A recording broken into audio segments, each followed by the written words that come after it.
You may or may not realize it, but the earliest testimonies to the resurrection of Jesus of Nazareth are not found in the Gospels. The Gospels of Matthew, Mark, Luke, and John, as you probably know, are the primary resource for the life and ministry of Jesus, and yet it's not in the Gospels that we find the earliest testimonies of the resurrection. Instead, the earliest testimonies are found in the writings of Paul. And Paul, as you may also know, indeed wrote the earliest parts of the New Testament. Anyway, in 1 Corinthians 15, Paul recalls some of the resurrection occurrences. And he talks about one occasion when Jesus appeared to 500 people. And Paul says most of those 500 are still alive. And if you wonder about the resurrection, if you wonder if Jesus of Nazareth really was raised from the dead, they're still alive. Most of them are still alive. I'll give you their names. You can go talk to them.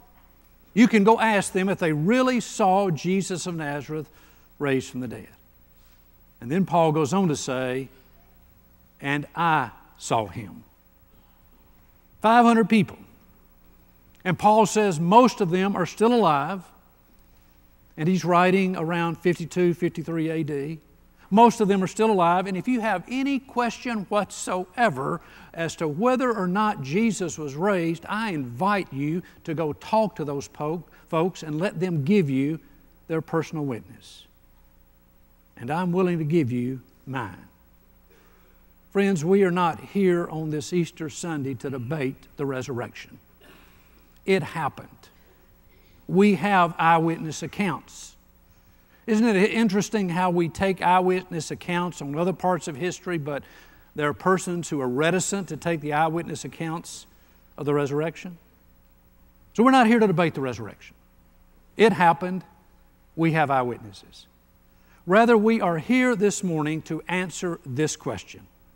What difference does the resurrection some 2,000 years ago make in your life today and in my life today? What difference does that event over 2,000 years ago make in your life today and in my life today? That's the question. Let me share 3 insights.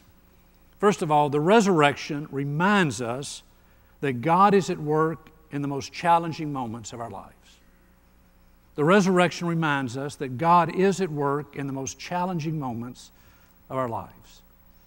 Some time ago, I was in the drugstore going through the card section to find a card for my wife for Valentine's, and I came across a card that on the outside had this: "It's you and me against the world, baby." You know, every now and then you see those cards, and the front invites you in, and you can't wait to see what it says on the inside.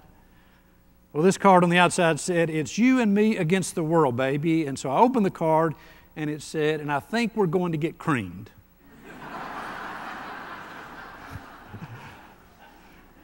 Ever felt like that? Every one of us have. Every one of us knows what it means for the stuff of life to happen to us. That's one of the most common phrases today, isn't it? Stuff happens. Life happens. And when we say stuff happens and life happens, what we're saying to people with whom we're talking is life has its way of bringing challenges to each and every one of us. Listen to me. None of us are immune from the great challenges of life. And the list of challenges that can affect you and can affect me are long. Unexpected and unwanted illness for yourself or a loved one. Economic downturn. Fractured family relationships. Dreams unfulfilled.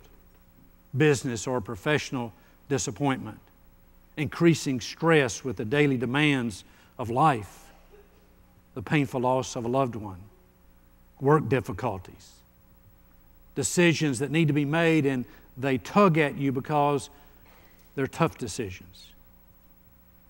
I recently was on Amazon looking for a particular book that I wanted to buy, and I came across another book titled this: "Stuff Happens, and Then You Fix It," 9 reality rules to steer your life back in the right direction. So I'm looking for a book on Amazon, and this title happens to come up as I'm researching the book that I'm seeking, and it says, Stuff Happens, and Then You Fix It, 9 Reality Rules to Steer Your Life Back in the Right Direction. Here's the description of that book. Stuff happens. People lose jobs, get divorced, or suffer emotional pain from the loss of good friends or lovers. Even a flat tire that results in an important lost appointment can be traumatic. Let's face it, sooner or later, bad stuff happens to everyone. But it isn't what happens to you that's important, it's how you respond to what happens that matters. Now, I classify that as a self-help book. And if you're talking to a friend and you say, have you been to the self-help section lately of the bookstore? Every single person knows what you're talking about, right? Every single person knows what a self-help book is. But Easter's not about self-help. Easter's about God help. You're not expected to face the challenges of life alone. You're not expected to solve the issues of your life alone. This is not a Lone Ranger business. The resurrection reminds us that God comes into our lives to help us along the journey of life. In Mark 16, Mark's version of the resurrection, when the angel speaks to the women, he says this to them, Go and tell his disciples and tell Peter, Jesus is going ahead of you into Galilee. There you will see him just as he told you. That's the message of resurrection for you, my friends. God is in your Galilee. God is right where you are. God is going ahead of whatever problem and challenge and difficulty you face. And He is there as He told you He would be. There is not one single thing that any human being faces that he or she faces alone. Because the God of resurrection is going ahead of us and walking with us in the mire and the muck and the mess of all the challenges of life. Secondly, I would say the resurrection proclaims that good will overcome evil. The resurrection proclaims that good will overcome evil. I think most of you know that the Roman Empire used crucifixion as a way of controlling the people. They made sure that the people obeyed the government. And one of the ways they did that was to propagate crucifixion. And so there were crucifixions occurring all the time in the Roman Empire, including in Palestine of Jesus' time, sometimes hundreds a day. You see, what the Romans believed was if we just nail some people to the cross and have them suffer for several hours, if not several days, everybody will pay attention and they'll obey the government. Because nobody's going to look at somebody being nailed to that tree and gasping for air and suffering deeply and hanging on that cross for hours, if not days, and not obey the government. So they believed that when they crucified somebody, they sent a message to everybody, listen, Rome is in charge. We are the ones who set the rules, and you will obey the rules or else. And so when Pontius Pilate made the decision to crucify Jesus of Nazareth, the gospel says he washed his hands of it. You see, to him, it was done. It's over. You crucify another Jew, hey, we sent the message. Jesus gone, you don't want to be like him. You better pay attention. Rome once again has won. Evil once again has won. Hatred once again has won. Might and power once again have won. And I guarantee you there were people looking in on the crucifixion that day who are thinking to themselves that very thing. They're thinking, will it ever change? Will evil always win? Will hatred always win? Will might and power always beat up on that which is good and right? Will injustice always defeat injustice? Because that was the message Rome was sending, and that was the message the people were getting. He's been crucified. It's all done. And once again, we hang our heads and we wonder if there's going to be any good in this world. Is it any different now? There's what I call a modern pessimism across our culture. Because we look at our world and we wonder too, is good ever going to win? Is evil ever going to be defeated? Is love ever going to overcome hate? Is violence ever going to stop, right? And we wonder. We look at global tensions and violent conflicts. We look at growing numbers of hurting refugees. We look at the increasing global economic difficulties. We look at intense religious and ethnic hatred, hostility. We look at increasing violence right here in our own nation. We look at the gap between the rich and the poor. We look at political intransience without any decision, and we're bound to be shaking our heads at times and saying, will goodness ever win? Well, just when Pilate washed his hands, just when the Roman Empire stuck up its huge banner and said Rome is won, God had a surprise, didn't He? Just when they thought they had nailed that Jew to the cross and they had ended that journey of the Messiah, and they once again had sent the message, Rome will make the decision in this world, God raised Jesus of Nazareth from the dead for the world to know, for you and me to know, He has the last word. God will defeat evil. Love will overcome hatred. Violence will stop. Harmony will become the wayward part of life. Maybe not tomorrow. Maybe not next week. Maybe not next month. But friends, the resurrection says to you and me, God is in charge. God is at work. God claims history for His own.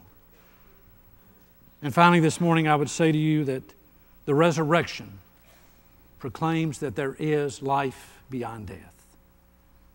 The resurrection assures you and me that there is life beyond death. I've mentioned before the name Diane Comp.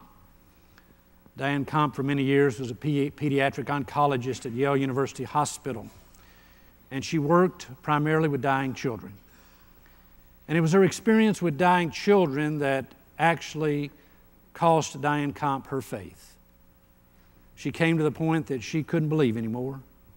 She said, how can I believe in a God of love and goodness and kindness when I'm watching children die in intensive care units of the hospital where I work? And so she gave up on God. But interestingly, it was the very experience with dying children that caused Diane Comp to recover her faith. And she's written several books. I invite you to read one of them called When Did I Heaven? It's a powerful book. When Did I Heaven? When Children See Life in Death. And in that book she has many stories, and one of them I want to share with you about Anna. Anna was 2 years old when she was diagnosed with cancer. She received treatments for 5 years. She went into remission. And then when she was 7 years old, the cancer returned. And Diane Comp writes about being in the room with Anna and her family as Anna is dying. And she writes this, weak and dying, Anna mustered the final energy to sit up in her hospital bed and say, the angels, they're so beautiful. Mommy, can you see them? Do you hear their singing? I've never heard such beautiful singing. And she laid back down on her pillow and died. Her parents reacted as if they'd been given the most precious gift in the world. So there's Diane Comp, this pediatric oncologist who witnesses scene after scene like this, a young girl dying, weak as can be, raises up long enough to say, Mommy, Mommy, do you see the angels? Do you hear the singing? And then dies. We will sing as our closing hymn this morning the very moving and meaningful hymn of promise. And that hymn was written by Natalie Sleeth. And it was first performed publicly at the funeral of her husband.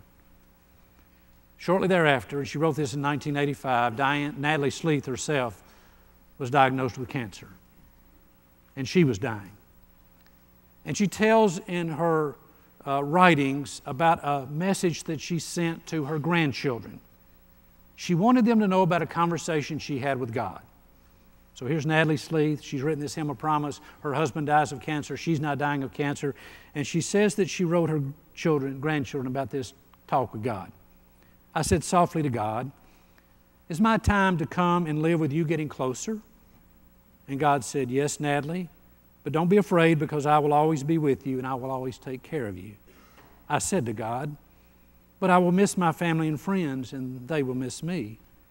And God said, "Yes, but I will comfort them and turn their tears into joy, and they will remember you with happiness and be glad of your life among them." So she writes to her grandchildren about this journey with God on her way to death.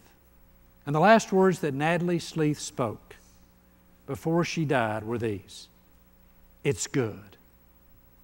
It's good. It's good." The angel said, "He's not here. Jesus is risen." Anna bore witness when she said, "Mommy, have you seen the angels? Do you hear the singing?"